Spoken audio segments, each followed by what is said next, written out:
C'est l'heure de lire la presse française avec Hélène Fratt. Bonjour Hélène. Bonjour Hélène. Et on revient ce matin largement sur les premières déclarations dans les médias américains de Nafissatou Diallo, l'accusatrice de DSK. Et du coup, sa photo fait enfin la une des journaux ce matin. Ouais, Nafissatou Diallo qui s'est montrée, qui a parlé, et forcément, ça fait la une de la presse française ce matin, la une de François, la femme de chambre.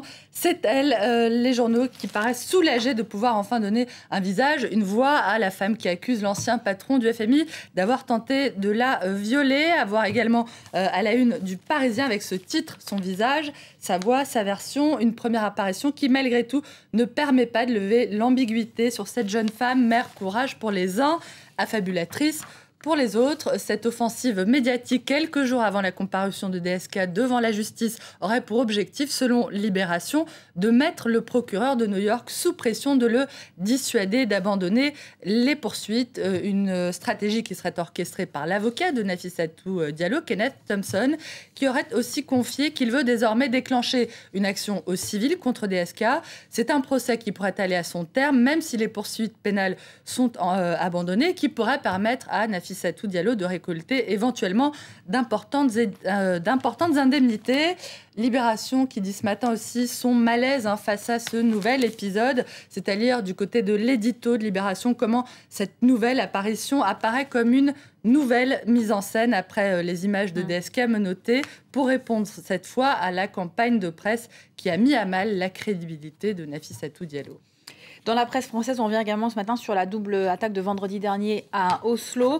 Et on s'interroge sur la menace que représentent les activistes d'extrême droite plus largement en Europe. C'est un problème qui est évoqué notamment ce matin par Le Figaro, qui cite un rapport d'Europol d'après lequel les individus motivés par des opinions d'extrême droite et agissant seuls, ce qui semble avoir été le cas en Norvège, sont une menace en réalité bien plus grande que les actuels groupes ou réseaux appartenant à cette mouvance d'extrême droite.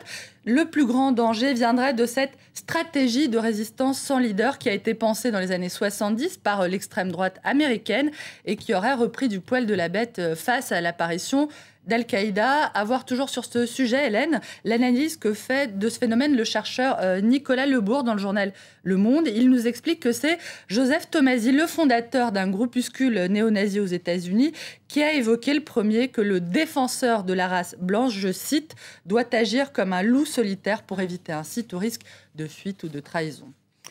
Dans la presse aussi, ce matin, la sécheresse et la famine dans la Corne de l'Afrique. On en a parlé ici. Il y a eu une réunion hier au siège de la FAO à Rome, mais il n'y a pas eu de grande décision et c'est la déception du côté des ONG. Effectivement, la mobilisation des pays riches face à ce qui est en train de se passer s'avère timide, selon le Parisien, qui nous explique qu'il n'y a eu ni montant précis, ni engagement à l'issue de cette réunion. Et ce, malgré l'urgence, malgré le fait que la sécheresse qui s'évite serait la pire depuis 60 ans et mettrait en danger la vie de 12 millions de personnes. Mais la sécheresse ne serait pas seule en cause dans ce désastre annoncé, selon l'Humanité qui consacre sa une ce matin à ce sujet, la corne de la famine. L'Humanité dénonce également le terrorisme islamique qui sévit en Somalie, mais aussi cette volatilité des marchés internationaux qui ferait des ravages dans la région. Le prix du sorgho rouge a augmenté de 240%, écrit l'UMA. La flambée des prix alimentaires a été accompagnée d'une hausse de 270% du prix des céréales. Que des enfants meurent de faim à petit feu n'empêche pas les spéculateurs de toute acabit de profiter de l'aubaine, tandis qu'en Éthiopie, des investisseurs étrangers sont en train d'accaparer les terres pour y cultiver des produits voués à l'exportation. Il est urgent de stopper cette folle politique, écrit l'UMA, et à court terme, il est plus urgent encore de sauver des vies.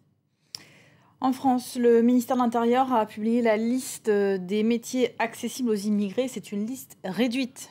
Claude Guéant avait annoncé la couleur en mai dernier. La France, je cite, n'a pas besoin de maçons, de serveurs de restaurants étrangers. Il faut réduire l'immigration légale. Et ce matin, le Parisien nous dévoile la liste de ces métiers ouverts à l'immigration non européenne. Une liste qui passe d'une trentaine à une quinzaine de métiers et qui toucherait particulièrement l'informatique et les réductions donc, de ces métiers qui toucheraient particulièrement l'informatique et le BTP.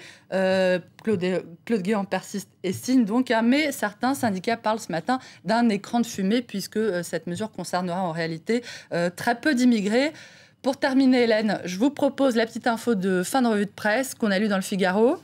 Les mariages des seniors seraient en hausse alors que le nombre des mariages chez les plus jeunes a diminué de 10% entre 2005 et 2009. Les unions chez les plus de 60 ans auraient augmenté dans le même temps de 17%. Moi, ça me rend super optimiste. Il me reste plus que 25 ans pour entrer dans la bonne statistique. Merci beaucoup Hélène, c'était la revue de presse. Bonne lecture à tous.